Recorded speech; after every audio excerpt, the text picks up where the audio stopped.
You're listening to The Streaming Wars, the podcast that discusses all of the latest happenings regarding your favorite streaming services. Find out which service is winning the war this time around.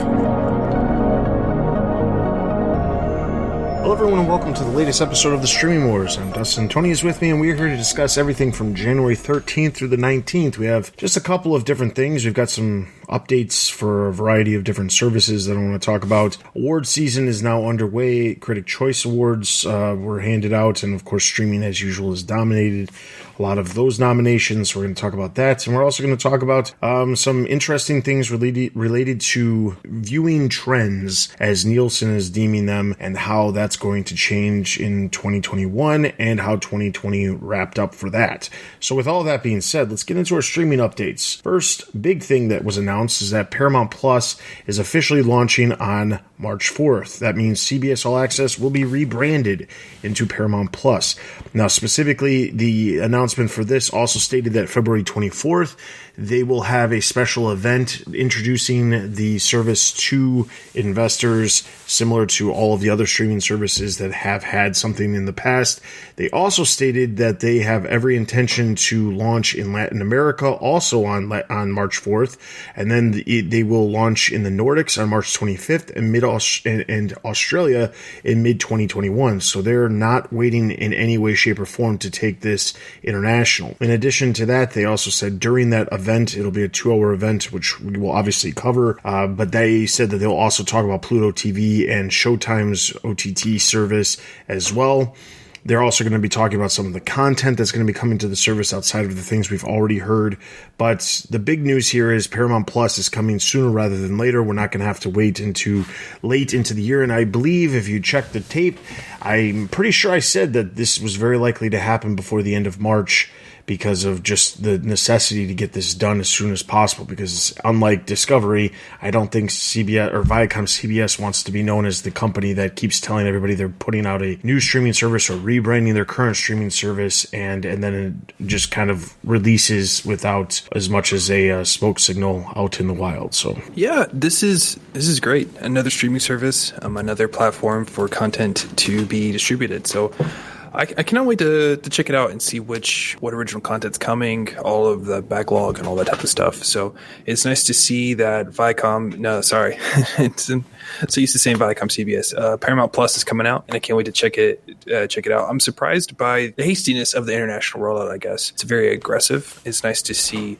streaming services, kind of like Discovery that we talked about last time or 2 weeks ago, 2 episodes ago, be so bold in terms of their international expansion versus a lot of the other streaming services that we saw launching in late 2019 and throughout 2020, very slow international releases. So I like that push. It's great. Yeah, I can't wait to check it out. Now, one related story, this popped up over on Deadline. There's an article done by Nelly Andriva, who has done a number of articles. I consider them an insider when it comes to content on streaming services and TV in general. And there was one real interesting thing, which was a lot of people may remember that Netflix has this massive deal with Warner Brothers and CBS to take their content and put it on Netflix. So a lot of the Netflix series that have been on the air for multiple years at this point are now airing, or they end up on Netflix. Well, in 2019, that deal actually ended, and in turn, the new series, specifically Batwoman and Katie Keene, those series went over to HBO Max, and Nancy Drew was slated to go to CBS All Access. I didn't notice this because it's not a show that I would have paid attention to, but when Nancy Drew was actually, their full season was released, it didn't end up releasing on CBS All Access as was expected. It ended up actually on HBO Max. This article specifically is delving into the new series that are premiering on CW, specifically Walker and the Republic of Sarah.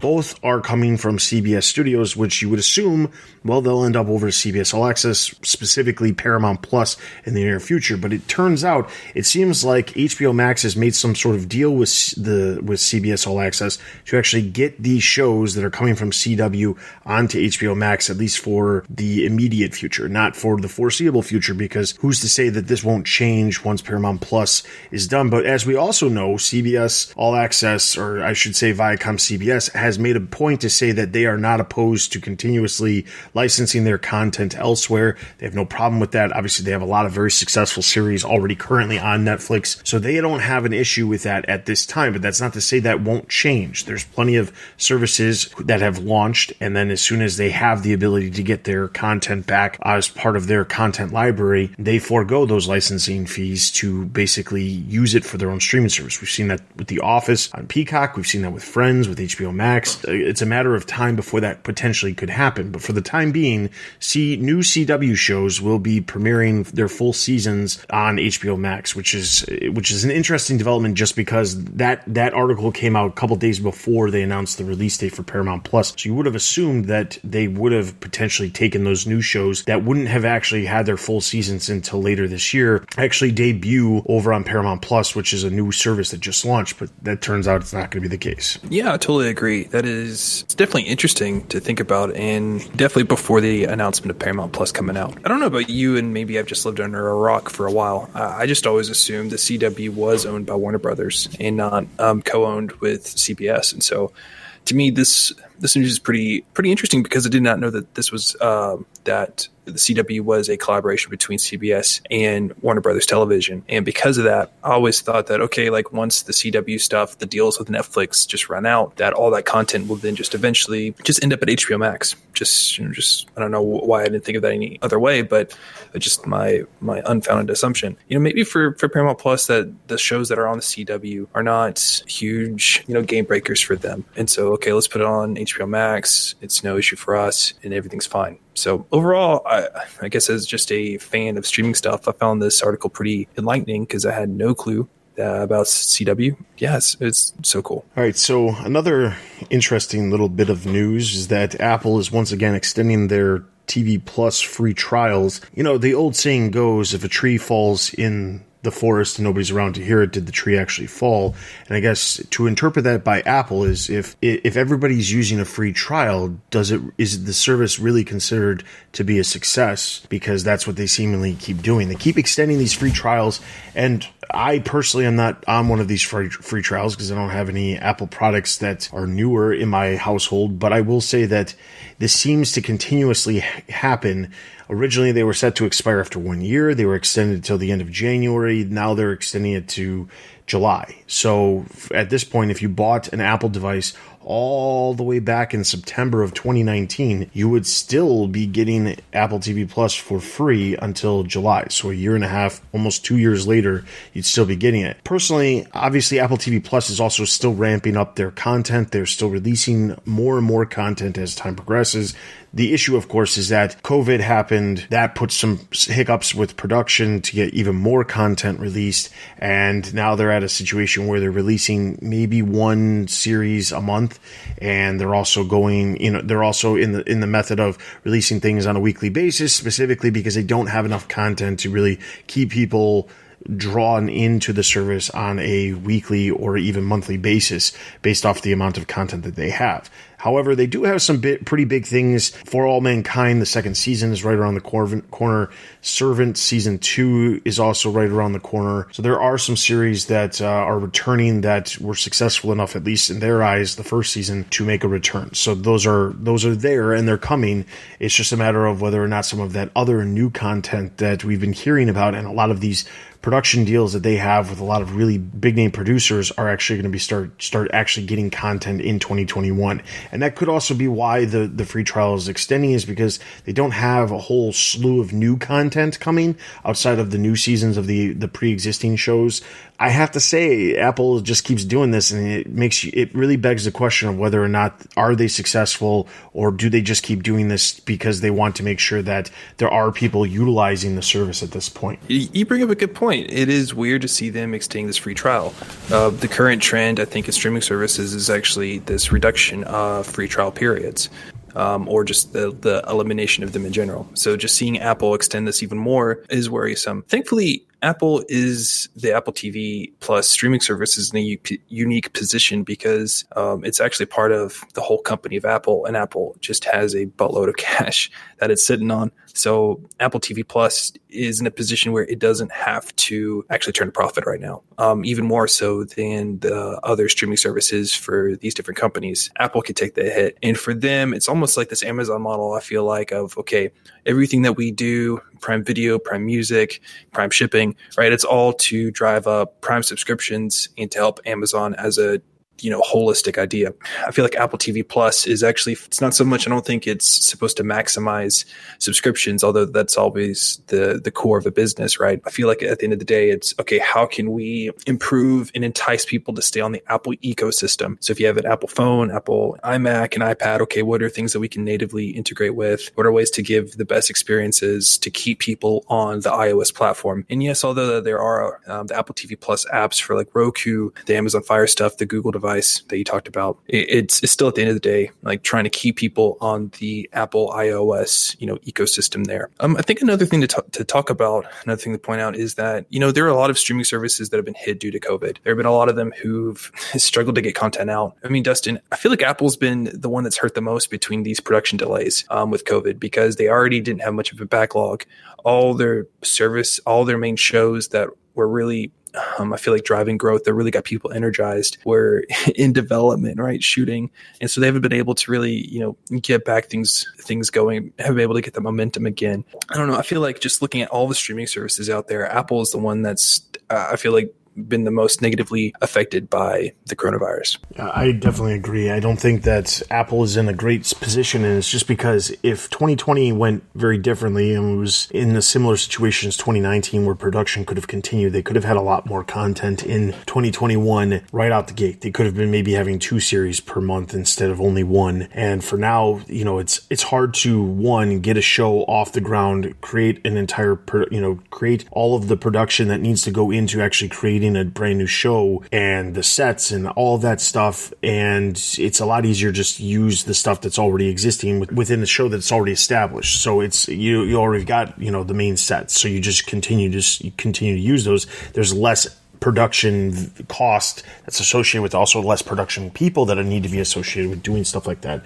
So it's only a matter of time before Apple is able to ramp up, but just for 2021, at least for the first half, it's not happening anytime soon. We'll have to see what happens with some of their shows later this year, but they're also just in general 2020, the end of 2020, outside of Ted Lasso, that was one of the only series that launched in the second half of 2020 for Apple TV Plus that got any sort of buzz whatsoever. There was a couple of other ones that released, but the buzz just wasn't there. So it's very hard to believe that they're going to be able to just fall into that groove of getting more content produced into the rest of the year without having, things change. And right now, that's not likely to happen. So, jumping over to our last streaming update, interestingly enough, at&t TV Now is gone, and it has been consolidated into at&t TV. What does that mean? I know this is going to get so confusing because when this first launched, it was very confusing to explain in the first place. But basically,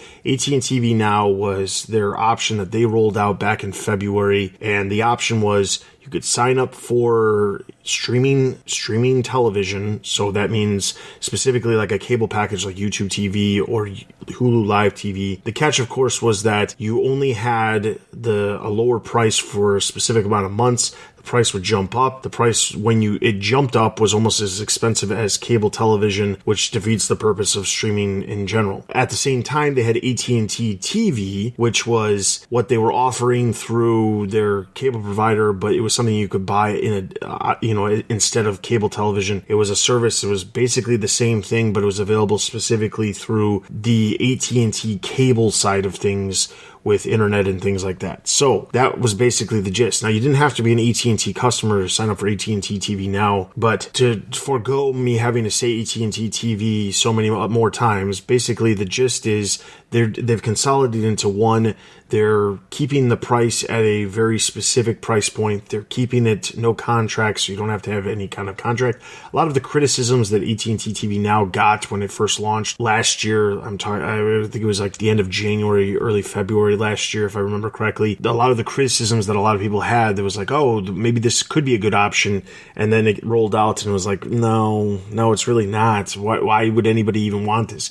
And it proved to be the case because nobody was really subscribing to it. The numbers of users were very low, and AT&T had a problem because, again, they were in a situation where they have a service that's being confused with a bunch of other offerings that they already have. Did they learn from their mistake? No, because then HBO Max launched a couple months later and had the exact same problem with HBO Now and HBO Go. So they didn't learn from their mistakes. Now they're trying to consolidate, just like they tried to consolidate the stuff with HBO earlier in 2020. There was a summer of 2020 when they started consolidating that stuff. But yes, so that's basically what's happening. So prices range from about $70 to $95, so it's still more expensive than the original price that YouTube TV or Hulu Live. So I still don't know who's going to be signing up for this because it just doesn't make a whole lot of sense. It seems like they're trying to enter a market without a lot of advantage in any way, shape, or form. There's no reason anybody's going to leave an existing service that costs less to go over to AT&T and then get the same service for more money. It just doesn't make any sense. So this is only a matter of time before this kind of just chugs along and becomes nothing. Well, that just sounds like a lot of AT&T's different services that they launch. It just seems like so confusing. The names are too close together with other products that they have. It's just not going to reach the way that they want to. So I'm surprised by the price point. It's just so high. Yeah, I agree. I doubt that people are going to really go to AT&T, this new AT&T service, if they are part of Hulu, YouTube TV, and whatnot. I'm at YouTube TV and I would not go to this product because it's just so much more expensive. All right. So moving away from streaming updates, one of the things that just happened was that the Critic Choice Award TV nominations were just released. And interestingly, as always, as I've been saying for over a year now, ever since we started talking about any sort of awards, was that there is a ton of streaming services or streaming shows that are receiving nominations. They're completely dominating when it comes to the offerings that are out there. That being said, Netflix ended up with about 26 total nominations. HBO and HBO Max came in second place with 24. Hulu got a good chunk, specifically a lot of their content that is also on FX. There's other content that's popping up on some of the other services. And good old Quibi still ended up with some in that wonderful short-form series content category that is going to be very empty once Quibi is no longer producing new content. So we'll see what happens with that.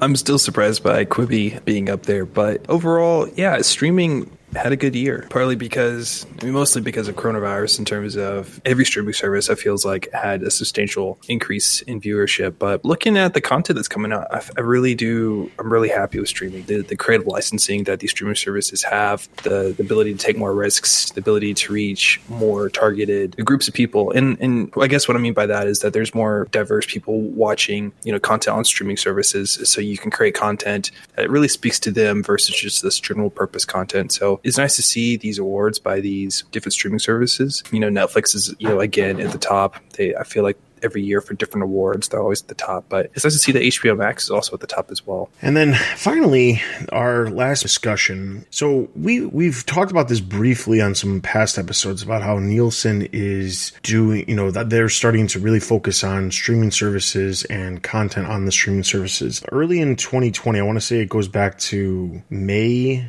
I believe, they started doing weekly recaps of the top streaming services for individual weeks. They had been doing this before May, but I think that's when they actually started releasing them. Since then, they've been releasing weekly updates when it comes to the top streaming services, and the way they view their hours is it doesn't go by, or the way they view the ratings is not by the traditional methods like, oh, there's this demographic that's watching this, or there's this many people who are watching it. They specifically delve into how many hours of the content is being watched by people. So the way it works is, rather than going off of like the trivial Netflix numbers that they use, which is if you watch 2 minutes of something, it counts as a view.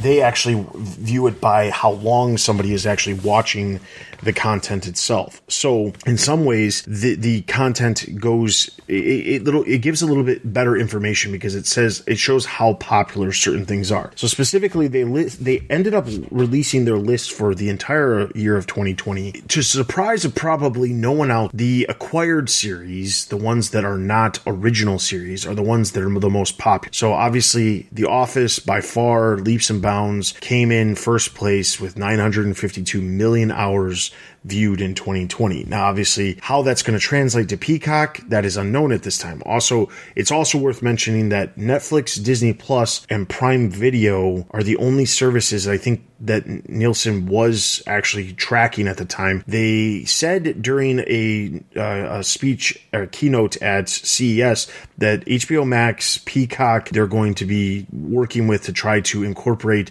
streaming trends with those services as well into the new year. But it's kind of iffy with HBO because they don't count the HBO broadcast channel, the premium channel that you subscribe to, does get ratings, but it's not the same type of ratings as what you would get on HBO Max. So there has to be some sort of there's an overlap. And the same thing with Peacock. There's shows that are on Peacock that are also on broadcast that you have to kind of have that overlap, because the shows that are acquired by Netflix or by other streaming services that are complete, they of course aren't going to pop up. They're not going to have new episodes that you have to use that way. So The Office was number 1, Grey's Anatomy, Criminal Minds, NCIS, Schitt's Creek, Supernatural, Shameless, New Girl, The Blacklist, Vampire Diaries. Those were the top 10 acquired series. Now, when you actually compare that to original series, The Mandalorian was the only show that wasn't on Netflix. That came in 5th place. Ozark and Lucifer, The Crown, and The Tiger King made up the top 5, with Mandalorian in 5th. The interesting thing here is you compare Ozark, which was the number 1 original series across all across all of these different series. And if you compare it with the acquired series, that series would have came in 4th place behind Criminal Minds, Grey's Anatomy, and The Office.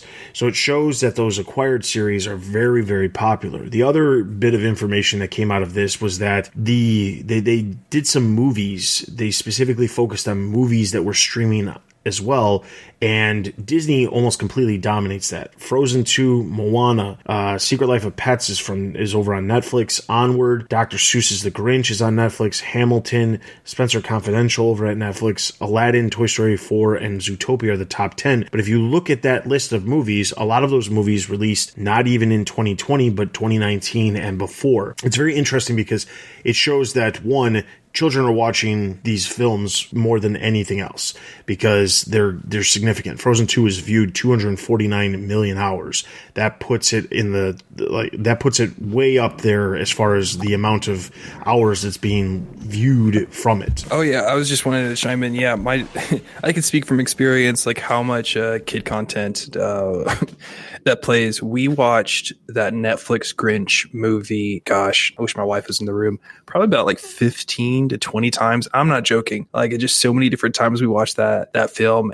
Recently we watched Happy Feet, which was on HBO Max, about the same of 10 to 15 times. So it makes total sense why the kid content is up there in terms of just hours watched. I would rather, when they do these numbers, figure out, okay, let's separate kids content or movies that are aimed at a certain range. They can do that by the ratings versus movies that are more or less aimed toward adults, teenagers, young adults, and just adults in general. Because I feel like you're a little bit comparing apples to oranges here of Frozen 2, the Netflix Grinch movie versus even Hamilton versus just any other of the movies that came out. So there's definitely that apples and oranges comparison there. But to comment overall on this article of Nielsen, we talked a while ago, probably last year, about acquiring content that's evergreen content that people can just watch no matter what, that they're familiar with. They can binge it, they can have it in the background, or can they really, pay attention to it?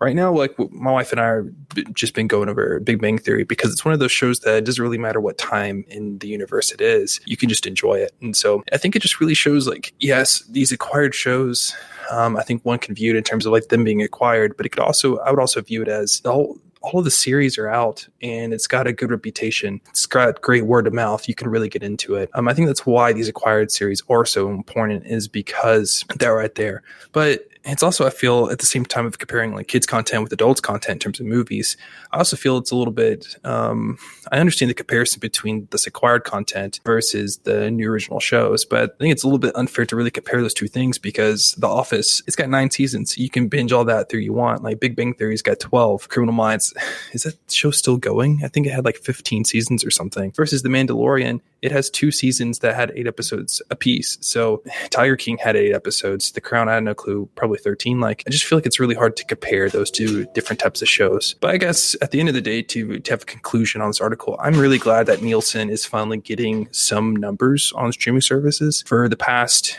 I think 5 years, as streaming services have become, really huge, you really had the Netflix numbers and maybe some Hulu numbers came out. But it's nice seeing Nielsen, who has a reputation in the media industry of having a good sense on ratings and how to conduct those surveys very well, and getting that viewership data. It's you now seeing Nielsen finally working with these streaming services and getting reasonable numbers. I don't know how accurate they are, but I at least trust Nielsen's estimates versus Netflix's estimates of, okay, just watch 2 minutes of content and you consider it being watched. So at the end of the day, more data through the streaming services and seeing what works and what doesn't work is always good, in my opinion. More data is definitely going to help, just obviously the consumers. First, it's going to help the analysts. It's going to help people who manage portfolios and earn stocks, so that we can really judge how these streaming services work.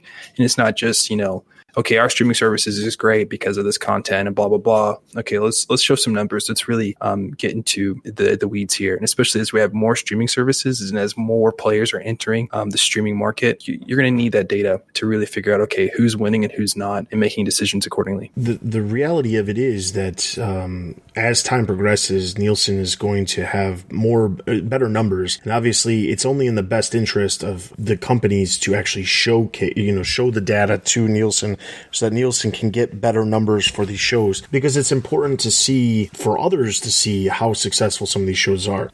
But ultimately what it comes down to is whether or not those shows are being successful. What does that translate to other creators creating content that is in a similar nature? Or, if comedy is doing very, very well, maybe that's the content that content creators need to be looking at creating, rather than dramas, if dramas aren't doing as well. So that's one of the things to consider as well. So with all that being said, this was a little bit shorter of an episode, but there really wasn't a whole lot of news, because honestly, there's a lot of other things going on in the world right now. So that being said, please take a look at the show notes. We have all the articles that we talked about here, and then a bunch that we didn't talk about. There's also a bunch of trailers you can check out that have released over the past week as well. In addition to that, you can follow us on Twitter and join our Discord to find all of these articles that we talk about here on the podcast, and some that we don't. In addition to that, you can follow us on Instagram for our latest announcements related to the podcast releasing, and you can send us an email at thestreamingwars@gmail.com with any questions, comments, concerns, topics you'd like us to discuss on future episodes, as well as feedback. And wherever you are listening to this podcast, please take the time to leave some feedback. That is always greatly appreciated. With all that being said, for Tony and myself, this has been the Streaming Wars, and we'll see you guys next time. Thanks for listening to the Streaming Wars. Check us out on Twitter and Instagram. Also consider supporting us on Patreon. Links can be found at thestreamingwars.io.